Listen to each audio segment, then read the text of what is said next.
इस समय हम उत्तराखंड के जनासू में हैं और जनासू में जो काम हम आपको दिखा रहे हैं वो ऋषिकेश कर्णप्रयाग रेलवे प्रोजेक्ट का काम है।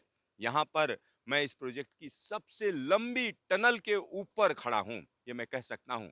Tunnel number 8। टनल नंबर 8 की अगर हम बात करते हैं तो तकरीबन 14.5 किलोमीटर लंबी यह टनल है। देवप्रयाग से सीधा सीधा जनासू में खुलती है और यहाँ पर जो पोर्टल है, अगर हम पोर्टल की बात करते हैं तो ये टनल 8 का पोर्टल 2 है। ऊपर से हम आपको दिखा रहे हैं, बिल्कुल उसी के ऊपर हम खड़े हुए हैं और यहाँ आप देख सकते हैं कि किस तरीके से निर्माण कार्य चल रहा है।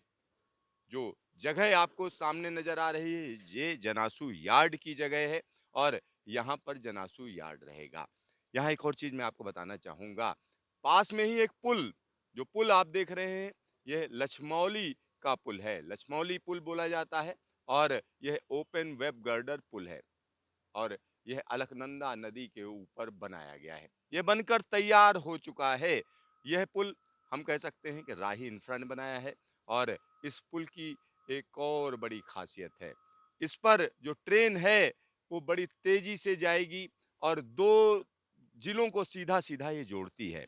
एक तरफ पौड़ी है, यानी पुल के इस पार पौड़ी है, उधर गढ़वाल है। तो आप समझिए ये पुल दो जिलों को सीधा सीधा जोड़ता है। नीचे अलकनंदा नदी बह रही है। आसपास आपको एक और चीज मैं बता दूं, यहाँ पर जो काम किया जा रहा है उस इस टनल के अंदर, अगर उसकी हम बात करें तो एक तरफ से टीबीएम है, यानी देवप्रयाग से टीबीएम अंदर काम कर रही है और जिस साइड में मैं हूं जनासू की तरफ, अगर हम पोर्टल 2 की बात करें तो यहाँ कहा जा सकता है एनएटीएम मेथड से यहाँ अंदर खुदाई चल रही है। एनएटीएम में क्या होता है कि जैसा जिस तरीके की रॉक जहाँ पर मिलती है उसी तरीके से वहाँ पर खुदाई की जाती है। यहाँ ब्लास्टिंग भी होती है और यह जो हिस्सा है जिसको हम तकरीबन 5 किलोमीटर लंबा हिस्सा पोर्टल 2 की तरफ से कह सकते हैं, उसके अंदर एनएटीएम मेथड से खुदाई की जा रही है और यहाँ पास में एक फैक्ट्री बनाई गई है। और यह फैक्ट्री क्या काम करती है? इस फैक्ट्री का काम है जो टीबीएम मशीन है जिस तरीके से वह अंदर खुदाई करके साथ ही साथ टनल बनाते हुए चलती है तो उसके सेगमेंट्स को बनाना। और यहाँ पर आप देख सकते हैं तमाम सेगमेंट्स तैयार रखे हुए हैं। लगातार यहाँ सेगमेंट्स बनते रहते हैं और यहाँ से ट्रकों के जरिए सीधा सीधा देवप्रयाग भेजे जाते हैं। जनासू में सेगमेंट बनाए जाते हैं, बड़ी संख्या में यहाँ पर सेगमेंट बन रहे हैं और इनको सीधा सीधा भेजा जाता है देवप्रयाग। तो यहाँ रात दिन काम किया जा रहा है। पास की फैक्ट्री आप देख सकते हैं कि किस तरह से फैक्ट्री के अंदर जो बनाया जाता है, जो इस तरीके के सेगमेंट बनाए जाते हैं उसमें खास तरीके की सीमेंट, खास तरीके की सेटिंग के साथ एक निश्चित टेम्परेचर पर बनाया जाता है जिससे मजबूती बरकरार रहती है। और यहाँ हम आपको पूरा ओवरव्यू दे रहे हैं कि यह जगह अपने आप में अलग इसीलिए हो जाती है। और यहाँ पर एक और चीज मैं आपको बताना चाहूंगा, आने वाले दिनों की बात करें तो इस जगह से, यानी इस टनल से आप कह सकते हैं कि सीधा सीधा सुरंग के जरिए यहाँ से ट्रेन निकलेगी। और मेन टनल की अगर हम बात करें तो यह मेन टनल है, पास में ही स्केप टनल बनाई गई है और चूंकि ये चौड़ी सुरंग है इसमें दोनों चीजें एक साथ ही चलती हैं, एक साथ ही हैं। तो यहाँ आप पूरा का पूरा काम देख सकते हैं। यह जगह अपने आप में खास हो जाती है। और पुल के उस पार की अगर हम बात करेंगे जहां पर ऊंचा ऊंचा ढेर दिख रहा है आपको मिट्टी और मलबे का, वह डंपिंग साइट है। यहाँ डंपिंग की जाती है, जो भी मटेरियल सुरंग के अंदर से खुदाई के बाद निकलता है उसकी डंपिंग वहां पर की जा रही है। तो एक सिस्टमेटिक तरीके से तमाम काम किया जा रहा है। और यहाँ पर एक और बड़ी बात मैं आपको बता दूं, अपने दर्शकों को बता दूं, 125 किलोमीटर लंबा यह रास्ता ज्यादातर टनल्स के अंदर से होकर जाता है। तकरीबन 85% हिस्सा टनल्स के अंदर का है, क्योंकि 125 किलोमीटर में से 103 के आसपास का हिस्सा टनल्स के अंदर से जाता है। जब यह ट्रेन चलेगी तो निश्चित तौर पर इस इलाके में लोगों को काफी सहूलियत होगी। खास तौर पर केदारनाथ धाम और बद्रीनाथ धाम जाने वाले यात्रियों के लिए यह एक बड़ी सौगात होगी। भारत की सबसे लंबी रेलवे टनल का काम चल रहा है और उसी रेलवे टनल के लिए जो सेगमेंट प्रीकास्ट किए जाते हैं उस फैक्ट्री के अंदर मैं मौजूद हूँ। यह जगह जनासू में है। जनासू रेलवे यार्ड के पास की यह जगह है। यहाँ पर हम आपको फैक्ट्री दिखा रहे हैं और हम आपको बता दें यहाँ पर 12,200 सेगमेंट तैयार किए जाने हैं, जिनमें से 12,000 सेगमेंट तैयार हो चुके हैं। और यहाँ पर हम आपको दिखा रहे हैं कि फैक्ट्री के अंदर कैसे काम किया जा रहा है। एल&टी की ये फैक्ट्री है जिसको यहाँ पर स्थापित किया गया है और यहाँ का जो काम करने का अंदाज है पूरी तरीके से अलग है। क्यों अलग है ये भी हम आपको बताएंगे। यहाँ पर एक और चीज हम आपको बताना चाहते हैं, यहाँ बहुत सा काम ऑटोमेटिक तरीके से प्रिसीजन के साथ किया जाता है और यहाँ हम आपको एक शुरुआत से दिखाएंगे कि क्या क्या चीजें हो रही हैं। हमारे साथ राहुल गौतम जी हैं, आइए सीधा उनसे बात करते हैं। राहुल जी, यहाँ पर क्या चल रहा है, कैसे शुरुआत की जाती है जब आप कोई भी प्रीकास्ट सेगमेंट के लिए काम शुरू करते हैं? हाँ, नमस्कार सर। हम सबसे पहले हमारा रेनफोर्समेंट के लिए प्रिपरेशन करते हैं और तो ये हमारा सीएनसी ऑटोमेटिक सिस्टम है जिसमें हम बाइंडिंग्स रेनफोर्समेंट की अकॉर्डिंग टू आवर बीबीएस हम बाइंडिंग करते हैं। तो ये आप देख सकते हैं ये सारा ऑटोमेटिक है। इसमें हम अपना बीबीएस के अकॉर्डिंग डायमेंशंस फीड करते हैं मशीन में और फिर ये अपने आप ही हमारे रेनफोर्समेंट को हमारे बीबीएस के अकॉर्डिंग बाइंड कर देती है। यहाँ पर आप समझिए सीएनसी मशीन्स हैं जिनमें पहले से ही सारी चीजें फीड की जाती रहती हैं और उसके बाद वहां से शुरुआत की जाती है। अब हम आगे बढ़ेंगे, जब इसके बाद की अगर हम बात करें तो क्या होता है? इसके बाद हम फिर इनको रेनफोर्समेंट को ले जाकर अपने फैब्रिकेशन यार्ड में ले जाते हैं। फिर वहाँ पे हम अकॉर्डिंग टू सेगमेंट बीबीएस उसका फैब्रिकेशन होता है। उसका फैब्रिकेशन होता है और यहाँ पर क्या चल रहा है? ये भी वही बाइंडिंग ही हो रहा है, सीएनसी सिस्टम ही है ये भी, रेनफोर्समेंट की बाइंडिंग चल रही है। यहाँ मैं अपने दर्शकों के लिए बताना चाहूंगा, यह सीएनसी मशीन है जिसमें कहीं ना कहीं डायमेंशंस दिए जाते हैं और जिस डायमेंशन का केज बनना होता है, जो सेगमेंट काटा जाना है, यानी सरिया किस साइज में काटा जाना है, किस शेप में काटा जाना है, वो यहीं से तय होता है। और यहाँ पर आप देख सकते हैं मशीनें ऑटोमेटिक तरीके से अलग अलग चीजों को तैयार कर रही हैं और देखिए किस तरीके से ये चीजें लगातार तैयार होती रहती हैं। और यहाँ पर एक और चीज मैं आपको बता दूं, जब इनको उठाना होता है तो मैनुअल तरीके से यहाँ पर लाया जाता है और इसका फायदा ये होता है, इस तरीके के ऑटोमेटिक सिस्टम का सबसे बड़ा फायदा ये होता है कि प्रिसीजन अच्छा खासा रहता है और प्रिसीजन की जबरदस्त रिक्वायरमेंट है। और यहाँ मैं कैमरामैन से कहूंगा वो दिखाएं कि किस तरीके से सरिया के बंडल से निकल निकल के सरिया को यहाँ तक पहुँचाया जाता है और उसके बाद उसको काटने का काम चलता है। तो यहाँ सीएनसी मशीन का जबरदस्त इस्तेमाल किया जा रहा है। जब हम इस यार्ड की बात करते हैं तो एक बड़ी जगह में ये फैला हुआ यार्ड है। राहुल जी, जब यहाँ पर हम किसी भी चीज को दिखा रहे हैं, देख रहे हैं, जैसे ये देखिए कि लिफ्टिंग का जो काम है ये भी ऑटोमेटिक तरीके से है और इसमें इसमें सेफ्टी के लिहाज से क्या क्या ध्यान रखा जाता है? ये हमारी गैंट्रीज है, ओवरहेड गैंट्रीज हैं जिसको हम अपने सेगमेंट्स की लोडिंग अनलोडिंग के लिए यूज करते हैं और ये ऑटोमेटिक है, कंट्रोल्ड है, रिमोट कंट्रोल्ड है। सो इसके अंदर में मतलब सेफ्टी की पॉइंट ऑफ व्यू से भी देखें तो बहुत सेफ है क्योंकि हम इसे रिमोट से कंट्रोल कर रहे हैं और सेंसर के साथ से। तो हमें लोड और इसमें एक्स्ट्रा लोड भी अगर होता है तो भी हम इससे मेजर कर सकते हैं और हम उसको अवॉइड कर सकते हैं। यहाँ पर आप समझिए इस फैक्ट्री के अंदर तमाम चीजें हैं। जोशी साहब, आप बताना चाहेंगे इसके बारे में क्या है? Yes, this is cast our casting yard और टीबीएम के लिए बैकबोन कहा जा सकता है क्योंकि जो रिंग, जो भी टनल है, टनल की जो रिंग कवर्ड होगा वो कवर्ड इन रिंगों से होगा, जो कास्ट आप पीछे देख रहे हैं। और सबसे बड़ी विशेषता ये है कि ये कोरियन मोल्ड से कास्ट हैं, जितने भी कास्ट हैं कोरियन मोल्ड फैक्ट्री है। ये फैक्ट्री जो स्टीम बॉयलर और से लेकर पूरी ये फैक्ट्री ऑटोमेटिक है, ये कोरियन फैक्ट्री है। और बाकी इसके लिए जो हमारे एक्सपर्ट हैं mister Raghu, he will let you know कि एक्चुअल क्या डायमेंशन है और क्या इनका वो है। प्लीज का तो रघु जी, जब यहाँ पर मैं आया और एक अलग तरीके की फैक्ट्री जिसमें जो है बहुत सा काम ऑटोमेशन के साथ हो रहा है, तो यहाँ कुछ टेक्निकल चीजें अगर आप हमें बताएं तो बेहतर होगा। ये फैक्ट्री करोजल सिस्टम बोलता है।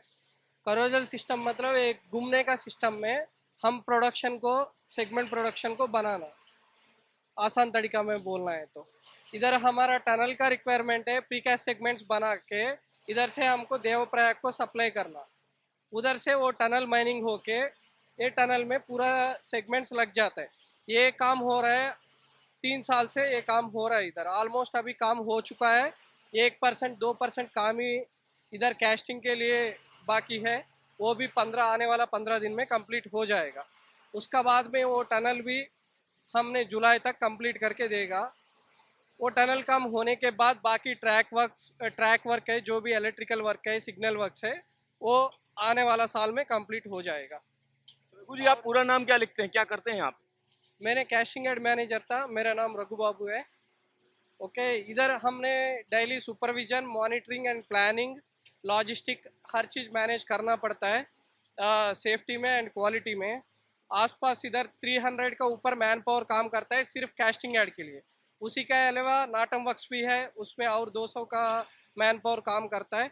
और एक्सपर्ट स्टाफ तो होगा 150 तक एक्सपर्ट स्टाफ तो होगा, जो भी इंजीनियरिंग और मैनेजर कैडर, टेक्नीशियन कैडर सब मिला के 150 तक एक्सपर्ट स्टाफ भी इधर होगा। अपने दर्शकों को मैं बता दूं, रघु जी जो चीजें बता रहे हैं वो फाइन डिटेल्स हैं।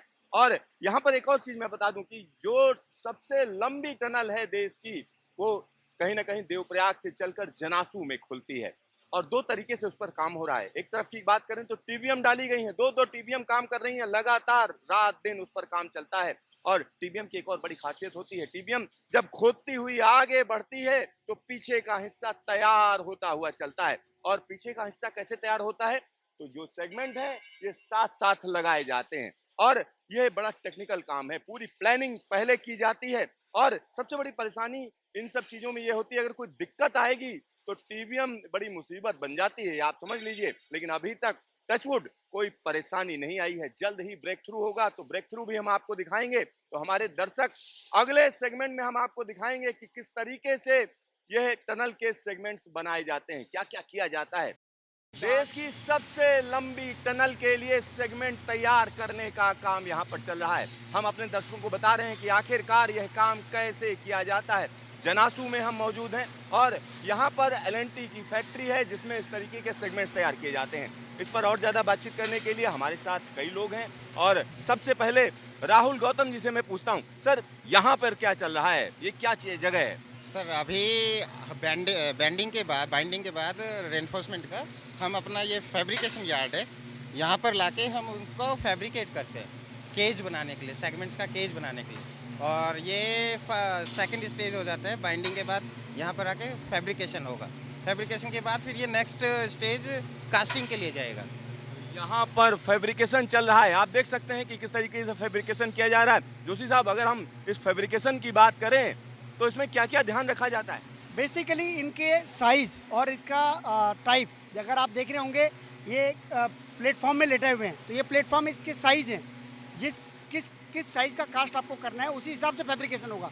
जैसे फैब्रिकेशन लोहे का झांटा जिस तरह तैयार होगा उसी तरह से फैब्रिकेट मिलेगा। दूसरा, मजबूती का ध्यान रखा जाता है।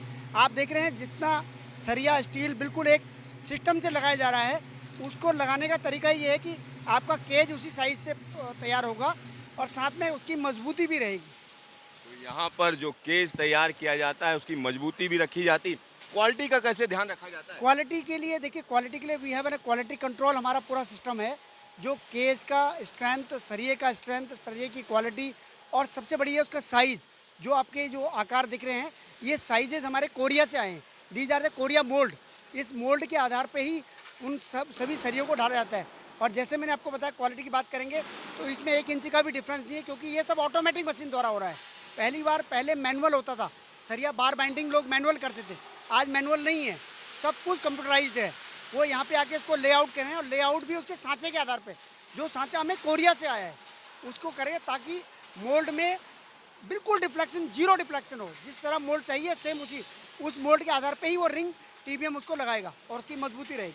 तो यहाँ आप समझिए प्रिसीजन का बड़ा ध्यान रखा जाता है। रघु बाबू, एक चीज़ हम जानना चाह रहे हैं, मान लिया आप जो बना रहे हैं केज, कोई इसमें डिफरेंस आ गया, फिर क्या करते हैं? उसको हम मैक्सिमम डिफरेंस नहीं आने देता है, कटिंग पीसेस का डायमेंशन एक्यूरेट मेंटेन करता है। उसके अलावा भी इधर चेक पॉइंट्स होता है, हम किधर रीइंफोर्समेंट को पोजीशन में लेके आना, हर रीइंफोर्समेंट पोजीशन में बैठा के उसको वेल्डिंग हो जाता है। इसी के लिए इधर मोस्ट एक्यूरेट और मोर मेजरमेंट का साथ बना जाता है केज का। इसमें बाई चांस कुछ भी आल्ट्रेशन करना पड़ा मॉडिफिकेशन करना पड़ा, सेम पोजीशन में हम इधर ही एडजस्ट कर देगा। कैस्टिंग जाने का पहले टोटल इंस्पेक्शन इधर हो जाएगा, वेल्डिंग का क्वालिटी, रीइंफोर्समेंट का क्वालिटी और प्लेसिंग, डिस्ट्रीब्यूशन, हर चीज़ चेकिंग होके ही एक कैस्टिंग के लिए एक केज प्रोड्यूस हो जाएगा। रघु बाबू, एक और चीज़ हम जानना चाह रहे हैं, ये तो अलग अलग तरीके के सेगमेंट हैं, तो मशीन कैसे पहचानती है कि ये हमको कहाँ ले जाना है, किधर जाना है? आप कह रहे हैं ऑटोमेशन है। जी, इसमें हर जगह है ना, काम होने के बाद बार कोडिंग सिस्टम इंट्रोड्यूस किया गया। वो बार कोडिंग सिस्टम में ये क्या टाइप का रिंग के लिए बना हुआ, क्या नंबर के लिए बना हुआ, A R B C D E F I तक होता है, वो हर चीज़ में ना हम बार कोड डाल चुका है। उसी हिसाब से इसको मोल्ड में यूज़ किया जाएगा कैस्टिंग के लिए। तो आप समझिए, हमारे दर्शक समझे, यहाँ पर बहुत कुछ ऑटोमेटेड है। देखिए जोशी साहब हमें कुछ दिखा रहे हैं। सर क्या दिखा रहे हैं? ये बार कोडिंग सिस्टम है। जिस मोल्ड में लगना है उसमें ही बार कोड है, इसमें ही बार कोड है। बार कोडिंग के हिसाब से डिसाइड करते हैं किस मोल्ड में ये सेगमेंट लगा है। अब जब सेगमेंट तैयार हुआ तो उसके बाहर जो बार कोड होगा उसको स्कैन करेंगे तो पता जाएगा कि इसमें इस टाइप का सरिया और ये लगा हुआ है। यहाँ मशीन खुद पढ़ती है इसको कहाँ ले जाना है, किधर ले जाना है। और गौतम जी, एक और चीज़ मैं जानना चाह रहा हूँ, जो लोग यहाँ काम करते हैं उनकी सेफ्टी का कैसे ध्यान रखा जाता है? हाँ, आप देख सकते हैं जैसे ये वेल्डिंग हॉट वर्क हो रहा है तो सभी लोगों ने ग्लव्स, लेदर ग्लव्स और एप्रन लगाया हुआ है और मास्क और ग्लास लगाया हुआ है।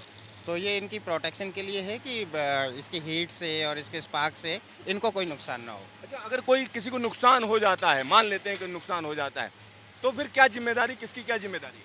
ये हमारा सेफ्टी पर्सन भी है यहाँ पे, हमारे सेफ्टी वार्ड्स है, सेफ्टी इंजीनियर्स, सेफ्टी ऑफिसर्स सभी इस एरिया को प्रोटेक्ट करते हैं, हाउसकीपिंग वगैरह पे ध्यान देते हैं, सभी पीपीईज यूज़ कर रहे हैं उस पर ध्यान देते हैं, पूरा फोर्स करते हैं। तो हम सेफ्टी के उसमें रहते हैं और उसके बाद भी अगर आप वर्ष उसमें जाते कि कुछ हो जाए, हमारे एडमिन साहब हैं, ये सारी एम्बुलेंस, डॉक्टर्स, हमारे पास एमबीबीएस डॉक्टर हमारी साइट पर अवेलेबल है।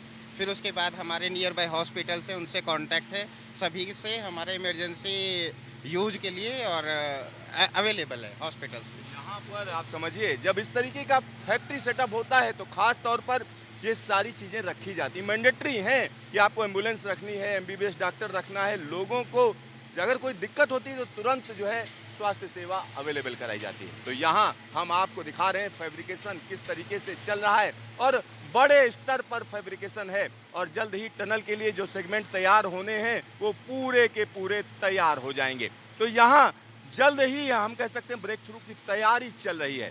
तो यह फाइनल काम हम आपको दिखा रहे हैं। साथ ही साथ इस फैक्ट्री की बात करें तो इस तरीके की state of the art factory देश के अलग अलग हिस्सों में आने वाले दिनों में और भी लगेंगे, निश्चित तौर पर लगेंगे, क्योंकि ढेर सारे प्रोजेक्ट आ रहे हैं। हर जगह टनलिंग के लिए योजना बनाई जा रही है और बड़े बड़े जब प्रोजेक्ट आएंगे तो इस तरीके की बड़ी बड़ी फैक्ट्रीज चाहिए, प्रिसीजन के साथ काम करने वाले लोग चाहिए। देश की सबसे लंबी टनल के निर्माण का कार्य चल रहा है और आपको हम दिखा रहे हैं कि इसके सेगमेंट कैसे बनाए जा रहे हैं। जनासू में प्री कास्ट सेगमेंट फैक्ट्री के अंदर हम मौजूद हैं और एक एक स्टेप आपको हम समझा रहे हैं। रघु बाबू जी हमारे साथ हैं जो टेक्निकल व्यक्ति हैं, एक एक चीज़ बताएंगे। और यहाँ देखिए किस तरीके से तैयारी चल रही है। क्या हो रहा है यहाँ पर? ये टोटल करोजल फैक्ट्री है। अभी हम देख रहे हैं करोजल फैक्ट्री में casting unit, segment casting unit देख रहे हैं। सेगमेंट कैस्ट होता है डिजाइंड मोल्ड में। ये मोल्ड्स हमने खरीदा है, एक्यूरेट डायमेंशन का साथ बना के देता है। कोरिया से हमने खरीदा था। कोरिया से आए हैं? ये कोरिया से हमने खरीदा था। एक्यूरेट डायमेंशन का साथ ये बना चुका है। इसमें 0.5 mm तक एक्यूरेसी मेंटेन हो जाती है। 0.5 mm तक एक्यूरेसी मेंटेन हो जाता है हर डायमेंशन में। तो यहाँ आप देखिए किस तरीके से मोल्ड आ गया। ये हर 5 मिनट में एक वर्क स्टेशन से अलग वर्क स्टेशन को काम के लिए मोल्ड आगे बढ़ता रहता है। पहले काम इधर हमारा स्टार्ट होगा क्लीनिंग, मोल्ड क्लीनिंग हो जाता है ये जगह में। आगे वर्क स्टेशन में मोल्ड ऑयलिंग हो जाता है। तो ये यहाँ पर क्लीनिंग चल रही है और अगले सेगमेंट की अगर हम बात करें तो यहाँ ऑयलिंग का काम चलता है। तो यहाँ ऑयलिंग हो रही है। ये पूरा मोल्ड का ऊपर ऑयल लगा जाता है, उसी से हमको डीमोल्डिंग करने में आसान होगा। कोई कंक्रीट स्टिक नहीं होता है, उसी पर्पस के लिए इधर टोटली मोल्ड का ऑयल हो जाता है। तो यहाँ देखिए ऑयलिंग वर्क स्टेशन है। स्टेशन है। और इसके बाद क्या होता है? ये तीसरा वर्क स्टेशन में हमारा केज ने बाहर क्या केज बना चुका है एक्यूरेट डायमेंशन में, मोल्ड को टोटली चारों तरफ से क्लोज करके वो केज को इसमें फिट करा जाता है। यहाँ देखिए केज फिट हो चुका है, केज भी यहाँ पर लगाया जा चुका है। ये केज इसके अंदर लगाया जा चुका है, ऑयलिंग हो चुकी है। इसके बाद की अगर हम बात करेंगे तो अगला आपको हम दिखाते हैं कि आखिरकार किस तरीके से सेगमेंट अंदर ढाल आ जाता है। तो सेगमेंट की कास्टिंग का हम कह सकते हैं यहाँ पहले चीज़ों को चेक किया जाता है। अगर चेकिंग की अगर हम बात करें तो एक एक चीज़ को देखा जाता है कि आखिरकार जिस चीज़ को लेकर आए हैं उसको उसमें कोई दिक्कत तो नहीं है, कोई परेशानी तो नहीं है। तो फाइनल चेकअप यहाँ किया जाता है जी। कंक्रीट होने के पहले इधर मोल्ड को केज फिक्स करने के बाद हर चीज़ का चेक हो जाता है। इसमें हमारा सॉकेट्स होता है, उसका हमने एरेक्शन पर्पस में यूज़ करेगा टनल में, उसका इंस्टॉल किया नहीं किया वो चेक हो जाता है। उसका साथ में हमने क्या केज सरिया का साथ हमने क्या केज बना चुका है स्टील का साथ, वो केज बराबर फिक्स हुआ नहीं हुआ, वो क्वालिटी हर चेकिंग पॉइंट इधर हो जाता है। हर चेकिंग होने के बाद उसका बार कोडिंग सिस्टम में स्कैन करने के बाद इसका मोल्ड का टोटली क्लोज हो जाएगा। उसका बाद ये सेम मोल्ड अगले वाला वर्क स्टेशन है, कंक्रीट पोरिंग चैम्बर है, उसमें जाएगा। उसी में वाइब्रेशन का साथ कंक्रीट का कास्टिंग होगा। तो यहाँ आप समझिए जो कंक्रीट का कास्टिंग होगी, अगर हम उसकी बात करें तो यहाँ पर हाँ, तो यहाँ जो है चेकिंग चल रही है। चेकिंग की अगर हम बात करें सुपरवाइजर से पूछते हैं यहाँ किस तरीके की चेकिंग, क्या क्या चेक करते हैं आप? सर इसका जो प्रॉपर इसमें जो एसेसरी जो लगाई जाती है वो हम सारा चीज़ चेक करते हैं। पूरा प्रॉपर ऑयलिंग है, क्लीनिंग है, और उसके बाद में जो सॉकेट है सारा चीज़ एसेसरी लगने के बाद में हम उसको पूरा चेक करते हैं। केज में किसी तरह की कोई दिक्कत तो नहीं है। अकॉर्डिंग रूल रेगुलेशन जो ड्राइंग के हिसाब से केज है वो हमारा पूरा तैयार है। सारा चीज़ होने के बाद में फाइनल हम चेक करने के बाद में तब इसको हम आगे भेजते हैं। क्या नाम है आपका? सलीम अहमद है सर। यहाँ पर चेकिंग हो गई और इसके आगे की चीज़ें हम आपको दिखाते हैं, इसके अंदर क्या चल रहा है। तो यहाँ हम कह सकते हैं कि बड़ी तेज़ी से यहाँ पर जो काम किया जा रहा है वो हम आपको दिखाएंगे। यहाँ देखिए किस तरीके से काम चल रहा है और यहाँ सामने देखिए कैसी कंक्रीट डाली जा रही है, क्योंकि मोल्ड तैयार हो रहा है पूरी तरीके से। यहाँ पर सेगमेंट को तैयार किया जा रहा है बड़ी ताकत के साथ यहाँ पर। तो यहाँ क्या हो रहा है आप उनसे भी बात करेंगे। क्या कर रहे हैं आप, क्या नाम है आपका? ब्रिजेश प्रजापति। यहाँ क्या कर रहे हैं? यहाँ इसको क्रॉसर प्लांट का ऑपरेटिंग कर रहे हैं। तो इसमें क्या क्या चीज़ें ध्यान रखते हैं आप? इसमें डिमोल्डिंग का, प्रेसिंग का, हर एक चीज़, मतलब कोई भी चीज़, मतलब किसी भी जगह पे मतलब लिफ्टिंग ना हो, सब जगह क्लियर हो, फिर उसके बाद हम यहाँ से सिस्टम को चालू करते हैं। यहाँ सामने आप देख सकते हैं सेगमेंट में कंक्रीट भरा जा रहा है और कंक्रीट भरने का ये काम देखने में तो आसान लगता है, लेकिन बड़े प्रिसीजन के साथ एक एक चीज़ें की जाती हैं। यह प्लांट हम कह सकते हैं कि कई मायनों में ऑटोमेटिक है और यहाँ पर जब इसके अंदर हम कह सकते हैं कि सीमेंट या कंक्रीट को भरा जाता है, उसके बाद इसमें हम कह सकते हैं थोड़ा सा ध्यान रखा जाता है। इसमें किसके बाद क्या होगा? ये बेसिकली कंक्रीट फिल करने के बाद जब ये पूरा सेगमेंट पूरा कंप्लीट फिल हो जाएगा, फिल होने के बाद ये बाहर भेजा जाएगा। बाहर के लिए बेसिकली जो लोग पहले बोलते हैं सीमेंट की तराई होती है, अब तराई नहीं होती, ये हाई क्वालिटी है। इसको स्टीम क्यूरिंग से क्यूरिंग जो उसकी तराई जो स्टीम से की जाती है। यहाँ के बाद ये ऑटोमेटिकली स्टीम क्यूरिंग में जाएगा, स्टीम चैम्बर में जाएगा। उस चैम्बर में 10 से 12 घंटे के बाद वो बाहर आएगा एंड इज़ रेडी।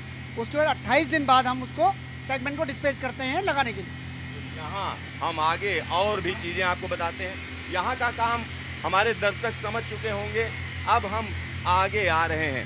तो रघु जी, अब यहाँ पर जब इसके अंदर हम कह सकते हैं कि सीमेंट भरा जा चुका है, ये सारी चीज़ें आ चुकी हैं, हम कास्टिंग कंप्लीट करने के बाद ऊपर फेस को, सरफेस को हमको फिनिशिंग करना पड़ता है। तो यहाँ आप देख सकते हैं कि किस तरीके से सरफेस को बराबर किया जा रहा है, क्योंकि यहाँ पर हम कह सकते हैं कि इसकी फिनिशिंग चल रही है। क्या हो रहा है? मोल्ड फिनिशिंग का हो रहा है। हम कंक्रीट के ऊपर बराबर फिनिशिंग करने के बाद ये सेम मोल्ड को करोजल सिस्टम में चेन पुली का साथ आगे लेके जाएगा। हम एक बार ये फिनिशिंग कंप्लीट करके ऊपर वाला डोर को क्लोज कर देगा, उसका बाद सेम मोल्ड हमको आगे जाएगा स्टीम क्यूरिंग चैम्बर में। यहाँ पर आप समझिए, इसको बराबर करने के बाद यह आगे बढ़ जाता है और आगे बढ़ने के बाद हम कह सकते हैं स्टीम क्यूरिंग में चला जाता है। तो यहाँ पूरा का पूरा प्रोसेस हम आपको दिखा रहे हैं और यह मोल्ड तैयार हो चुका है या हम कह सकते हैं ये सेगमेंट तैयार किया जा चुका है। जोशी साहब, यहाँ क्या है?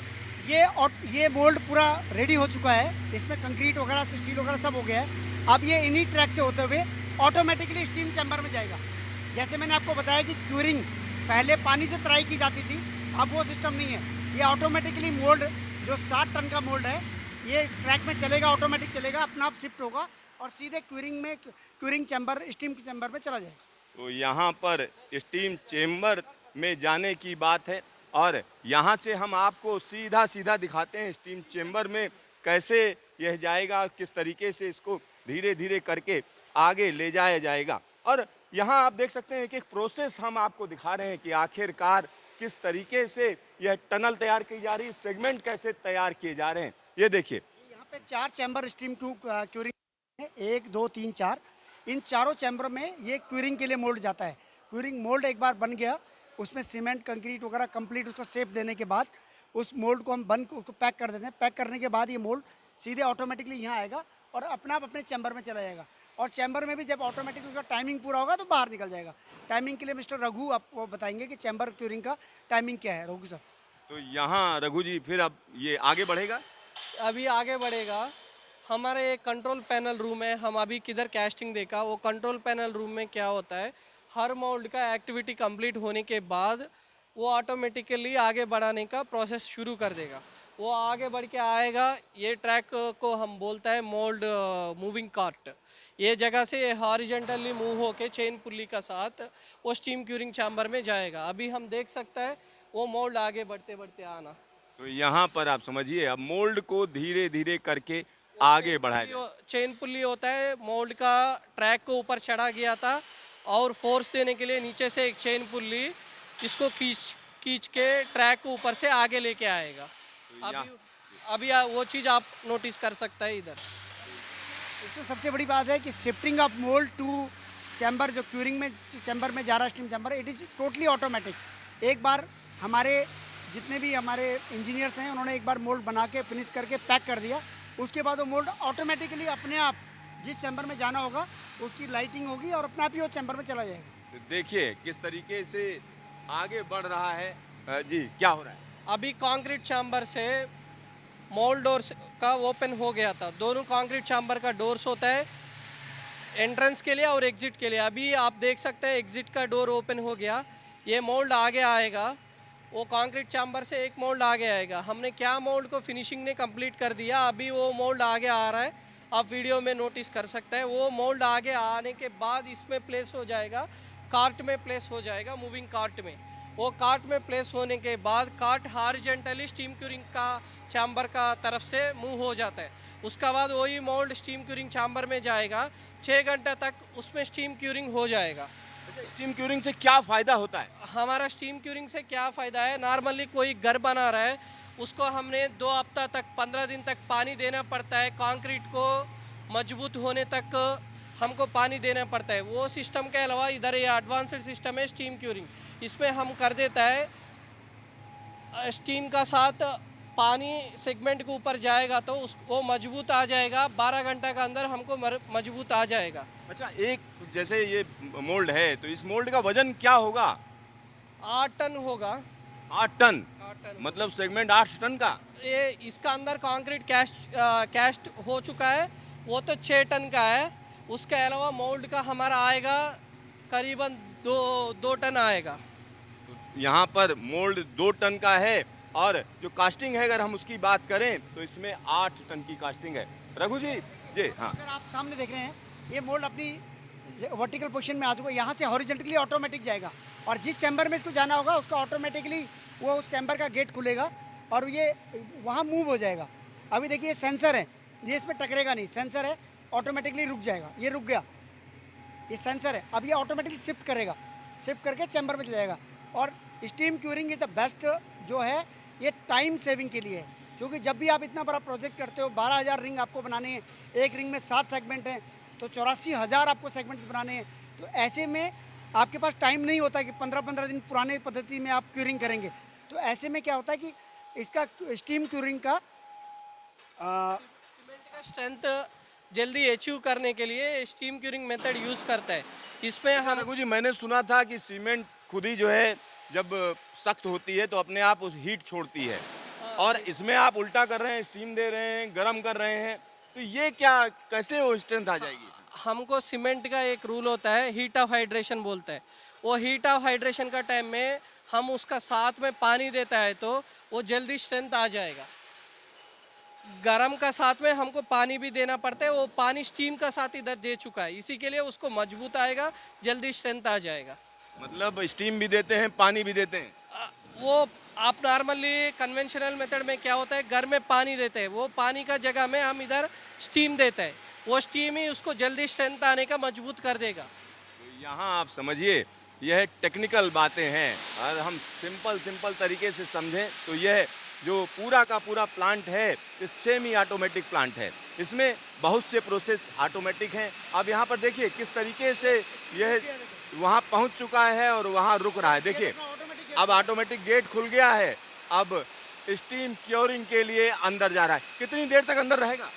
मिनिमम 6 घंटा अंदर रहेगा, 6 घंटे से 8 घंटा अंदर रहेगा। उसका बाद हम बाहर इसको लेके आके डीमोल्डिंग करके स्टोरेज यूनिट में चला जाएगा टेस्टिंग का बाद। तो टेस्टिंग में क्या क्या देखते हैं? जब बन जाता है उसके टेस्टिंग में क्या क्या चीज़ें देखते हैं? हमको मेजर देखना पड़ता है, इसको हम डीमोल्डिंग करने का कंप्रेसिव स्ट्रेंथ मिला नहीं मिला बोल के, उसी के लिए सैंपल्स उसका साथ ही रखा जाता है। वो सैंपल को हमें लैब में लेके जाके हम उसका स्ट्रेंथ चेक करेगा 6 घंटा के बाद। वो स्ट्रेंथ अचीव होने के बाद ही इसको बाहर लेके आके डीमोल्डिंग करना पड़ेगा। अच्छा, एक कभी ऐसा हुआ उसमें जितने सेगमेंट बने, कोई लगा हो कि नहीं क्वालिटी नहीं आई इसमें, आपने रिजेक्ट किया हो, ऐसा हुआ इसमें? उसमें बहुत लो चांस है। वो स्ट्रेंथ का बारे में तो कभी रिजेक्शन हमने इधर फेस नहीं किया। कोई अलग ट्रांसपोर्टेशन में किधर भी वो चक्कर में हमने कभी रिजेक्शन फेस किया था। इधर क्वालिटी इतना स्टैंडर्ड मेंटेन करके आ जाता है, हमको टोटल ओवरऑल में 1% भी रिजेक्शन होने का चांस ही नहीं है इसमें। तो कितने सेगमेंट यहाँ पर बनने हैं? हमने एक रिंग में 8 सेगमेंट बनाता है। टोटल हमको 12,230 तक टोटल रिंग बनाना है टनल के लिए। यहाँ पर आप समझिए, यहाँ क्वालिटी ज़बरदस्त तरीके से मेंटेन की जा रही है। जिस तरीके से रघु जी कह रहे हैं कि यहाँ पर एक भी सेगमेंट ऐसा नहीं निकला है जिसको सब स्टैंडर्ड हो या क्वालिटी की वजह से उसे रिजेक्ट किया गया हो। तो आप समझिए, जब कभी भी कोई काम किया जाता है यार, एक एक चीज़ को आप चेक कर करते हैं तो उसमें दिक्कतें नहीं आती हैं। तो यहाँ हम आपको दिखा रहे हैं कि किस तरीके से भारी भरकम सेगमेंट तैयार किए जाते हैं। तो यहाँ स्टीम क्यूरिंग का काम किया जाता है, और ये पूरा का पूरा जो प्लांट है, हम कह सकते हैं कि टेक्निकल चीज़ें हैं इसमें। कई ऐसी चीज़ें हैं जिनके लिए पहले से ही प्रिसीजन दिया गया है, जो तय मानक हैं उन्हीं के हिसाब से यहाँ पर सेगमेंट तैयार किए जा रहे हैं। स्टीम क्यूरिंग के बाद यहाँ पर हम कह सकते हैं अब बाहर आ रहा है सेगमेंट, और उसी की तैयारी चल रही है। देखिए किस तरीके से यह पूरा का पूरा हिस्सा उस जगह पर जाएगा जहाँ से सेगमेंट को बाहर आना है। तो स्टीम क्यूरिंग हो चुकी है जिस सेगमेंट की, और उसको उस सेगमेंट को कहीं दूसरी जगह ले जाया जाना है। राहुल गौतम जी, यहाँ पर जरा समझाइए क्या हो रहा है। सर, आपने अभी कास्टिंग प्रोसेस और फिर हमारा सेगमेंट मोल्ड को क्यूरिंग चैम्बर में जाते हुए देखा। उसके बाद स्टीम क्यूरिंग कंप्लीट होने के बाद हम क्वालिटी प्रोसेस ऑल्सो कंप्लीट होने के बाद अब वो मोल्ड तैयार है बाहर निकलने के लिए और डीमोल्डिंग के लिए। तो अभी वही है, ये हमारा ऑटोमेटिक सिस्टम जो हम काफ़ी बार बोल चुके हैं कि अब मोल्ड बाहर आएगा और फिर वो डीमोल्डिंग के लिए हमारे नेक्स्ट स्टेशन पर जाएगा। यहाँ डिमोल्डिंग का काम होना है, और जहाँ से सेगमेंट को बाहर आना है वहीं पर यह सिस्टम पूरा का पूरा जाता जा रहा है। और ऑटोमेटिक है, देखिए ये भी ऑटोमेटिक है। आपके पास 4 चैम्बर है, 4 में से जिसमें आना होगा वहीं रिंग रुकेगा। ऐसा नहीं, आप ये ऑटोमेटिक है। उनको पता है किस सेगमेंट का क्यूरिंग पूरा हो गया है और किस सेगमेंट को आउट आना है। तो जिस सेगमेंट को आउट आना है, जैसे 3rd नंबर के सेगमेंट को आउट आना है तो ऑटोमेटिकली मशीन बाहर हो गई और गेट यहाँ पर गेट खुल चुका है और अंदर से पूरा का पूरा मोल्ड बाहर आएगा। तो यहाँ ये प्रोसेस हम कह सकते हैं कंप्लीट हो गया है। बिल्कुल, ये क्यूरिंग पूरा हो गया, उसका टाइम पूरा हो गया सेगमेंट का और वो सेगमेंट धीरे धीरे बाहर आएगा। ऑटोमेटिकली गेट ऑटोमेटिक खुला है। आपका जो हॉरिजॉन्टल में उसका प्लेटफॉर्म में वो ऑटोमेटिक लग चुका है, वहाँ से क्यूरिंग चलेगा और इसके ऊपर आएगा, देन वो लिफ्ट करके इधर आएगा और उसके बाद वो आगे कंपाउंडिंग के लिए और चेकिंग के लिए, क्वालिटी टेस्ट के लिए जाएगा। तो यहाँ एक और चीज़ हम जानना चाह रहे हैं कि इसमें जो स्टीम का टेम्परेचर होता है वो कितना रखा जाता है, रघु जी बताएंगे। रघु जी, 50 डिग्री कितना स्टीम टेम्परेचर कितना रखा जाता है? 50 to 55 डिग्रीज मेंटेन होता है। 5 मेंटेन रखा जाता है लगातार। 50 to 55 इसका बीच में हर टाइम मेंटेन होता है। उसी के लिए हम सेंसर डाल चुका है हर लाइंस में, उससे हमारा डिजिटल मॉनिटरिंग भी बाहर दिखा जाएगा। अच्छा, यहाँ पर मैं देख रहा था गैंट्री जो लगी हुई हैं, ये इन पर ये भी रहता है कितने टन का भार उठाने जा रही हैं, वो सारा रहती चीज़ें। आप देख सकते हैं हर गैंट्री के ऊपर उसका कैपेसिटी भी लिख चुका है। उधर आप होइस्ट में देख लीजिए, 825 टन कैपेसिटी वाला गैंट्री टोटल सिस्टम है इंक्लूडिंग होइस्ट का साथ। उसी से हम सिर्फ अभी उठा रहे हैं 60 टन का। यहाँ पर आप देखिए, एक तरफ तो स्टीम क्यूरिंग से बाहर आ रहा है सेगमेंट और दूसरी तरफ मैं कैमरामैन को कहूँगा कि वो सेगमेंट देखिए किस तरीके से उठाया जा रहा है। यहाँ पर दोनों चीज़ें साथ साथ हो रही हैं। अगर एक सेगमेंट बाहर आ रहा है तो दूसरी जगह खाली की जाएगी और यह मशीन अपने आप में अलग है। और यहाँ जो उठाने का तरीका है, इस मशीन को क्या बोलते हैं जो उठा रही है? इसको हम बोलते हैं वैक्यूम लिफ्टर। ये काम करता है वैक्यूम प्रेशर को उधर इम्पैक्ट का साथ काम करता है। वैक्यूम के साथ काम करता है। वैक्यूम का साथ ये काम करता है। वैक्यूम हमारा उधर 3 सेक्शन है, हर सेक्शन में वैक्यूम बना होगा, वो उसको खींचेगा सेगमेंट को ऊपर उठाने के लिए। तो इसमें कभी ऐसा नहीं होता है कि उठा रहा है टूट फूट हो जाए? वही प्रिकॉशन के लिए इधर एक मेथडोलॉजी बना चुका है। वो टोटल एक फ्रेमिंग सिस्टम है। फ्रेमिंग सिस्टम का नीचे किधर से हम उठा रहे हैं, सेगमेंट को टच हो रहा है, वो सेक्शन रबर पैड से थोड़ा टोटली कवर हो चुका है, उससे हमारा कोई लीकेज नहीं बनता है। तो देखिए, एक तरफ सेगमेंट ऊपर उठाया जा रहा है, वैक्यूम से उठाया जा रहा है और यह इस तरीके से बनाया जाता है जिसमें इसमें कोई टूट फूट ना हो। और एक और चीज़ समझ लीजिए, क्योंकि जब वैक्यूम से उठाना होता है तो सरफेस स्मूथ होनी चाहिए। जोशी जी क्या कह रहे थे?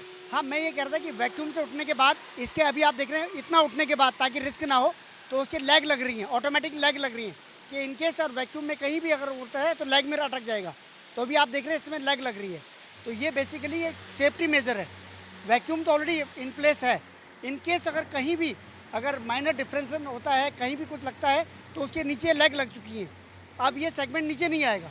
यहाँ देखिए, सेफ्टी अटमोस्ट है, सेफ्टी पैरामाउंट है और उसके लिए कहीं ना कहीं इसमें पूरी व्यवस्था है। ये सेगमेंट कहीं गलती से भी नीचे ना गिर जाए, इसलिए पूरा इंतजाम है। ऊपर से वैक्यूम है, नीचे से सपोर्ट दिया गया है। अब वो सेगमेंट हट चुका है, जा रहा है आगे, उसकी बारकोडिंग से उसको रीड कर लिया गया है और यहाँ देखिए अगला मोल्ड आगे बढ़ रहा है। कोरिया मोल्ड इस पे लिखा भी हुआ है, एलएनटी का कोरिया मोल्ड है और यह आगे जा रहा है। दोनों चीजें साथ साथ हो रही हैं और बड़ी आसानी के साथ यह भारी भरकम सेगमेंट आगे ले जाया जा रहा है। देखिए किस तरीके से इसको आगे पहुंचाया जा रहा है और यहाँ हम कह सकते हैं कि इसको एक जगह पर लाकर रखा जाएगा। तो यह काम हम आपको एक साथ दिखा रहे हैं कि आखिरकार यह भारी भरकम सेगमेंट किस तरीके से तैयार किए जाते हैं और प्रिसीजन के साथ। सबसे बड़ी बात है कि प्रिसीजन के साथ, और यहाँ पर 12,000 से ज़्यादा सेगमेंट तैयार हुए हैं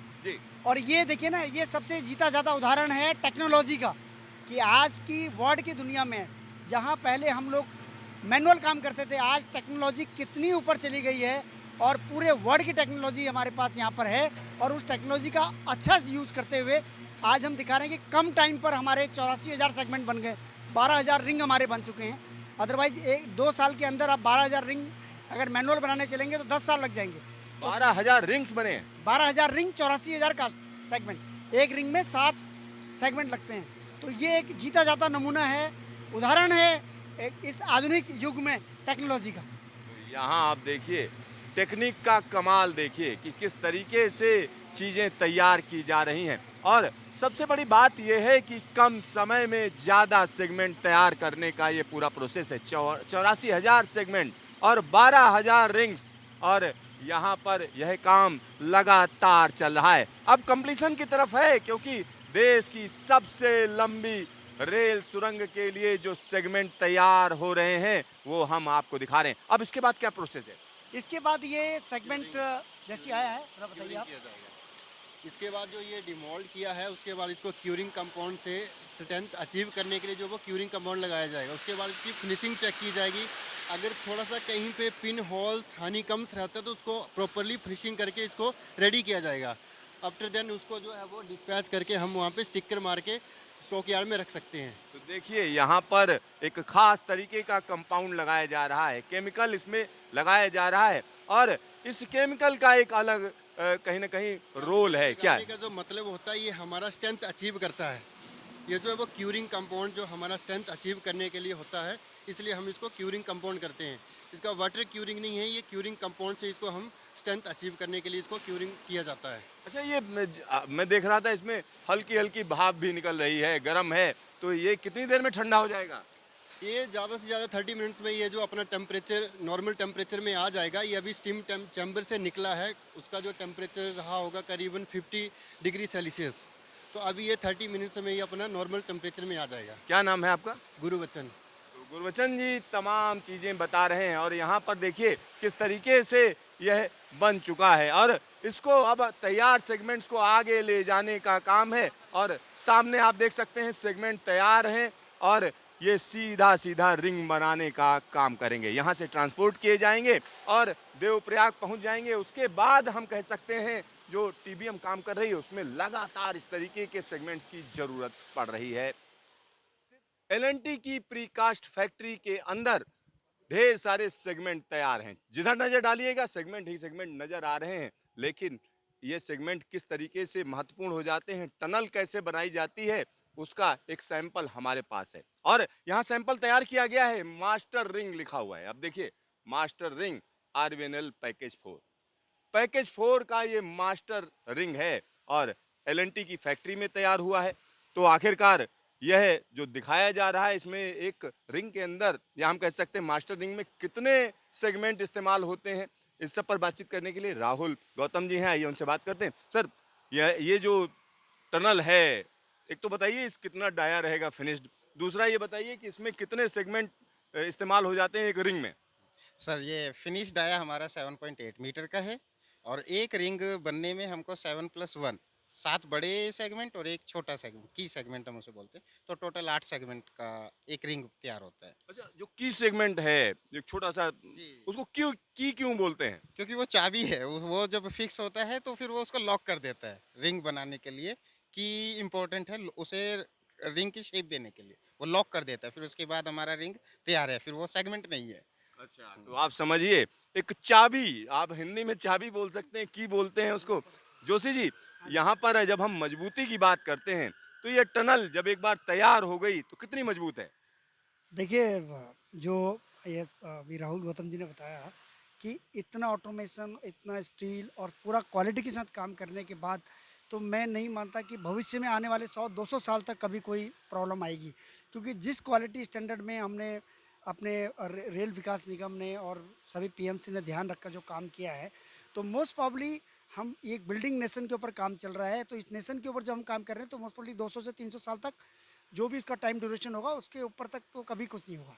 और ये जो कार्य किया जा रहा है एक बहुत आगे बहुत लंबी जनरेशन के लिए काम किया जा रहा है। और भौगोलिक क्षेत्र में हिमालय की ओर जो ये बना जा रहा है, अगर आप मास्टर रिंग देख रहे हैं तो आपने रिंग का फॉर्मेशन आपने पूरा दिखाया है, तो आप देख रहे हैं कितना स्टील, कितना बाइंडिंग, हर चीज़ को ऑटो किया जा रहा है, आज तकनीक का यूज़ किया जा रहा है, तो ये इसकी मजबूती के ऊपर कोई शंका नहीं। मजबूती के ऊपर कोई शंका नहीं है। एक बार मैं फिर से कहूंगा, ये पूरी मास्टर रिंग दिखाएं, और 7.8 मीटर का डाया है इसका। ये देखिए, आप समझ सकते हैं अलग अलग हिस्सों को जोड़कर इसे बनाया गया है। सर ये सामने देखिए 4 और 3 7, ये 7 और उसके ऊपर चाबी। अगर आप ये देखें 4 सेगमेंट ये रखे हैं और 3 सेगमेंट वो रखे हैं और उसके ऊपर एक छोटी चाबी रखी है, तो ये एक पूरा रिंग है। और सेम इसी रिंग की अगर आप बात करेंगे तो आप देखिए ये 4 3 7 और ये एक रिंग हो गया, एक इस तरह के 7 टुकड़े और इनका लॉक। तो ये आप पूरा रिंग डाया, ये अपने आप में मजबूत एक गोल डाया बनाता है, जिसके अंदर आप टनल पूरा, अगर इसको मैं लेटा के खड़ा कर दूं तो आपको लगेगा यस हम टनल के अंदर जा रहे हैं। तो एक बड़ी टनल। जोशी जी, एक और चीज मैं जानना चाह रहा हूँ, जब हम इसकी बात करते हैं तो ये सेगमेंट किस चीज में इस्तेमाल होता है? यह बहुत अच्छा क्वेश्चन आपने पूछा। ये तो रिंग हो गया, लेकिन इन रिंग के बीच में जब पूरा एक गोलाकार बन जाएगा, उसके बीच में इसको रखा, ये इसके ऊपर पटरी जाएगी, ये उस रिंग में ऐसे सरफेस में नीचे बेस में ये आ जाएगा और आपको एक पटरी के लिए ट्रैक के लिए ये जगह मिल जाएगी। मतलब इनवर्स लाइनिंग की जरूरत नहीं है। ये इन्वर्ट ही है। हाँ, इन्वर्ट है। हाँ, तो यहाँ पर आप समझिए कि ये हिस्सा बना बनाया मिलेगा टनल के अंदर, इसको नीचे फिट किया जाएगा और इसी के ऊपर ट्रैक बिछेगा। तो आप समझिए बैलास्टलेस ट्रैक रहेगा पूरी टनल के अंदर और पूरी व्यवस्था की गई है। और ये बीच वाला हिस्सा, इसको अगर हम बात करें, क्या है? सर ये ड्रेनेज फैसिलिटी के लिए है। जब टनल फिनिश होने के बाद हमको ड्रेनेज का सुविधा देने के कभी लिए भी सफाई, ड्रेनेज ट्रैक की सफाई करनी हो, कुछ करनी हो, कोई पानी आ गया, हिमालय के रेंज के अंदर हैं आप, तो ये ड्रेनेज व्यवस्था भी है इसके अंदर, ताकि बीच में जो आपको कर्व दिखाई दे रहा है, ये बेसिकली जितना भी अगर कोई पानी, सफाई, मेंटेनेंस जो भी करना है, कोई केबल वगैरह जो भी आनी है, तो ये सब ड्रेनेज लाइन है पूरे। तो ये ड्रेनेज की भी व्यवस्था है। आप समझिए पूरी की पूरी टनल फिनिश्ड तरीके से मिलेगी, क्योंकि जब टीबीएम काम करती है तो टीबीएम में तमाम तरीके की चीज़ें होती हैं। इस फैक्ट्री को हम बार बार आपको दिखा रहे हैं। क्यों दिखा रहे हैं? मेक इन इंडिया के तहत ये एक बड़ा काम है, क्योंकि भारत के अंदर इस तरीके की टेक्निक का आना और आने वाले दिनों में ढेर सारे बड़े बड़े प्रोजेक्ट हैं जिनके लिए इस तरीके की और भी फैक्ट्रीज जगह जगह इस्टेब्लिश होंगी। सिद्धार्थ, न्यूज स्टेशन, जनासू, उत्तराखंड।